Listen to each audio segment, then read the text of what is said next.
Thank you very much. Thanks for the invitation and thanks for the chance for being here. I'm going to go from the broad to some examples of how we are trying to use art to transform different communities throughout the world. And I wanted to start by this claim about the world in crisis that we are living today in terms of inequality both within and between countries, in terms of political instability, in terms of the ecological crisis, but particularly in terms of one silent pandemic that we are living throughout the world that has to do with mental health and what's happening to many of our youth, sometimes not on the core media, but on the truth of the crisis that I believe we are experiencing as a civilization in our days. I believe the crisis, and we believe at the Fratelli Tutti Leadership School, that the crisis has to do with the foundations, with the way in which we understand the world, with the way in which we understand the human being, the human person.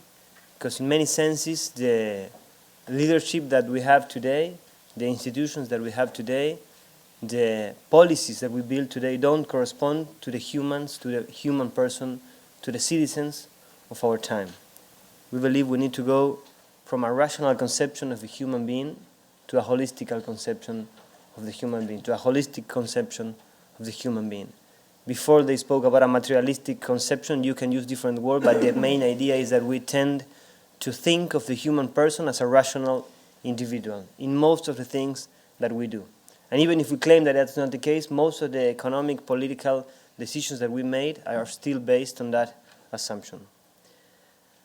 And we believe at the school that, and I'm going to speak about the exact school and the projects later, but I wanted to share this because it has to do with the fact of going back to a way of understanding the human person. It's not there in many senses anymore, and it's pretty much in philosophical traditions, spiritual traditions from the East, from the West. It's this little graph that I'm sharing that has to do with understanding the human person as beings who are capable of reasoning and who have an amazing capacity to reason and to think about the world and to operate in the world, as beings that have a body, and trying to connect to our bodies. Again, it's part of the things that I believe we need to do in our time, and it's not the way in which we are doing things generally, and it's not the way in which we think about policies generally. And finally, we need to understand that we have a psyche, and I would even go to say that we have a soul. We have the capacity to connect to each other, like you were saying, to ourselves and to nature. And either we reconnect to this way of understanding the human being, or we're not going to be able to solve some of the challenging problems of our time. And the way in which we can do that is through the arts. We need to build a diagonal to stop thinking about human beings as rational beings and to start to work with the other dimensions of the human person. And what I will share today is 3 fields of transformation where in 2 of them we've used art to actually achieve this diagonal, and the last it's a project that we have that I'm just going to name to use it an example for an idea that I want to share at the end. I had the chance to be the president of the Housing Authority of the City of Buenos Aires for 5 years, between 2016 and 2021. We were given by the mayor of Buenos Aires the challenge of developing the most ambitious slum upgrading program in the entire history of the city, and nowadays it's actually the most ambitious slum upgrading program in Latin America. There's nowhere where the amount of investment and the radicality of the proposal has been taken to the place where it was in Buenos Aires. And when we got there, we had a huge challenge in 3 different levels. We have a huge organization that was lethargic, bureaucratic, and that didn't have the capacity to actually do the transformation that had to be done. We were receiving $800 million to do a huge transformation, and the last time the Housing Authority had done an investment similar to that was 30 years ago. Then we had the slums in themselves. 300,000 people living in Buenos Aires in slums, in the worst conditions that you can actually imagine. And then we had the city, the formal city, trying to get those people out of the city, because that was the main narrative, that you need to get them out, that you need to eradicate, not integrate these slums. So we had to start by the organization. And how do we get these 1,200 employees who have to make an investment of $800 million to actually do it and to actually work in a moment where they didn't even want to actually integrate the slums. The people working in the organization didn't want to do what we needed to do. So we needed to actually hack the organization. And the way we did that was through art. We started working first with our team to bring different proposals and methodologies that we could use art, so we could actually have a first moment of shock, of surprise, of awe, like Jose was saying today. And we made our employees work in a talent show that we developed for everyone to be able to present the work that they were doing, what they were passionate about. We started to put on the walls on the housing authority different expressions, artistic expressions by lyrics or poems that the employees themselves were proposing and voting and having a debate.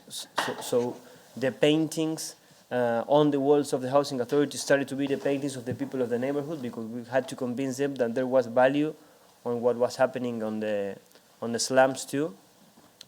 And then we went from what we were doing at this organization and convincing our employees, our bureaucrats, our workers that we need to actually transform the neighborhood. We went to the neighborhood. We started working with the community there, also with different methodologies that involved the arts. We started working with pretext, which is something that Doris brought to us.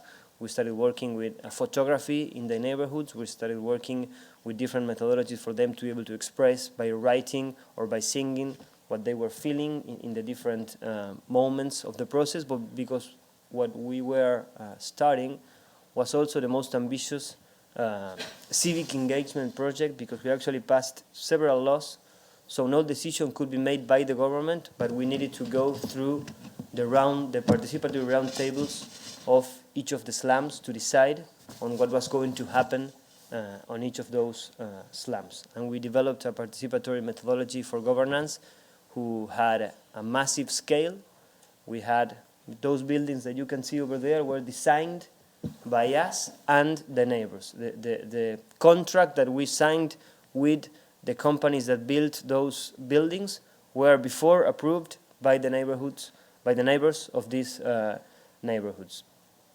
And then we went to the city level too, because like I said, we need to convince our workforce, we need to convince the neighbors to trust us. The government before us had tried to take them out of the city, so there wasn't a lot of trust built there. That's why art was so fundamental in the beginning of what we did.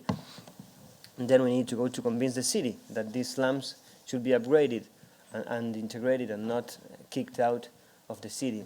And again, we used art. We took many of the artistic creations of the neighbors and took it to the formal city. We took the neighbors to the formal city, to Teatro Colón, which is like the opera of Buenos Aires, for those who don't know Buenos Aires. We took them to different places. We started to bring the rest of the city, of the culture of the city, to the neighborhood. So it was a huge transformation that allowed us to actually change the mindset of a lot of people that were thinking that we needed to get these people out and not in.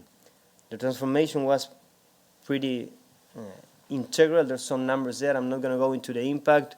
And yes, we've measured this. We had control groups because we had neighborhoods that weren't going to receive this level of investment. So what you can see there in terms of number, it's what actually happened, and we have it measured. And we actually measured the way in which both the artwork and the participatory work ended up with a level of engagement and of ownership, the word in English is ownership of the neighbors of the entire process. They felt that the houses that were built, that the streets that were opened, were actually their work, their doing. And that's some pictures of what was the transformation before, what's happening today. The streets that were open, the houses that were improved, what you can see here, it's multiplied by many times in terms of cases. But I wanted to bring an example of something as hard as housing policy, because we truly could see the power of art transforming an organization, a neighborhood, and in many senses a city, by utilizing art. And it came from an intuition. We felt that an organization that was building gray buildings and was having, in many senses, a gray way of doing things, needed color, needed art to actually be transformed, and that's one of the examples that I wanted to bring.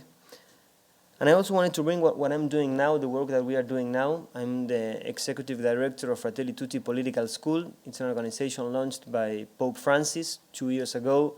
He had the intuition that we need to reimagine politics in our time, so he summoned 2 foundations that actually summoned me and my team to build a school that could create a community of young men and women from all over the world that could reimagine politics in our time, that could build a model for training leaders with a political vocation that truly corresponds to the 3 languages that he says we need to speak: the language of the mind, the language of the hands, and the language of the heart, which is the inner dimension of the person. We developed that program. We are actually on our first year. We are finishing our first program 1 week from now. We used this holistic leadership approach that actually learns from many of the things that some of us have learned here, or that Otto Schammer is doing at MIT. I mean, we learned from many of the things that are happening. We created a proposal based on that, and we are working with our young men and women to develop a community that it is going to have each year a global program of 50 students. Our cohort now is 34 different countries, all the religion and traditions that you can actually imagine. It's one of the most diverse cohorts in the world. We are working with people like Marshall Gans, who actually gave a master class to our students, and we work with the Change Leader Network to develop the chapter of the hands, of the abilities that they need to actually mobilize their communities. We are working also not only on the case method, but only on what we're saying, that we're taking the case methodology to another level, in the sense that we learn by doing. So we had a first week in Rome with them, where we received everyone. We worked for them for an entire week on self-awareness, and on the capacity to listen, to truly listen. And then we divided them in groups of 10 and sent them to the world to work in the places that you can see here. And what we did in most of that places, and that's why you see a lot of color there, it's we used different methodologies that have an artistic approach to the way in which we get to the communities. The most important that we used in this first stage is the painting of collective murals. In all of the places that you see, we painted collective murals, but not as a way just to leave something there, but to use the process of creating a mural as a process of increasing self-awareness of our students, of the community, and of the entire communities where we were actually working. Again, this is, for example, what happens when you take a community. This is from one of the foundations, Scuolas Ocurrentes, that founded Fratelli Tutti. What you can see up there, it's a mural from Paraguay.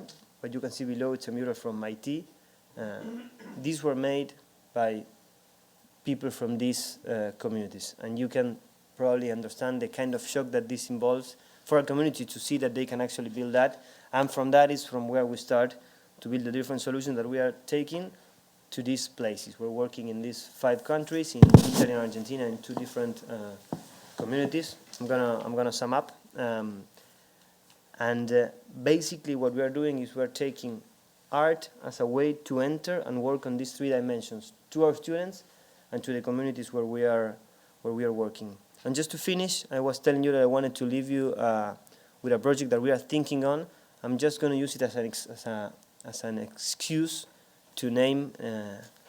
Many of you maybe know the work of art of Jorge Luis Borges, El Aleph, which is a tale that he wrote many years ago, trying to share the idea of a point where every point of the universe meets. It's probably the ultimate point of encounter of the universe. And we do believe that the only way to actually develop public policy, train the leaders of the future, and create places that can actually transform the way in which we are living, for us to be able to correspond to the chance that life gives us to co-create the world right now, has to do with developing approaches that actually integrate the science, the arts, and even politics.